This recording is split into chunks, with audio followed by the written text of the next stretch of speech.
एबे एबे जहाँकि बड़ अपडेट आसी विद्युत उपभोक्ता खुशी खबर अपरिवर्तित रहिला विद्युत दर स्मार्ट मीटर रेंट छाड़।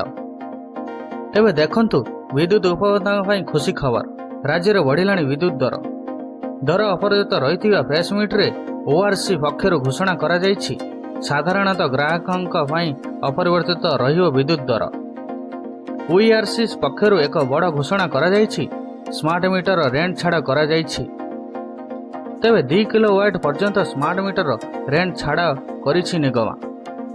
सेहिभଳି भाବରେ डिजिटल पेमेंट रे 4 वर्ष रिहाती बलवत रही।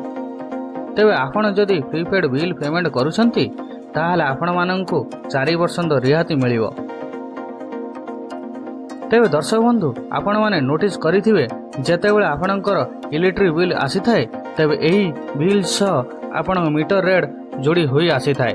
तेबे जहाँकि जो मानकर 2 किलोवाट पर्यंत सेमानकु प्रति किलोवाट रे 30 टंका पर्यंत चार्ज लागि थाए तेबे यह आपणको 2 किलोवाट पर्यंत अर्थात आपणको एबे 60 टंका पर्यंत छाड़ मिली पारे।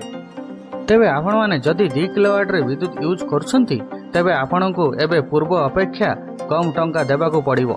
दर्शक बंधु आपण जदि वीडियोटी को भल लागिथिबो ताहाले वीडियोटी को लाइक करंतु,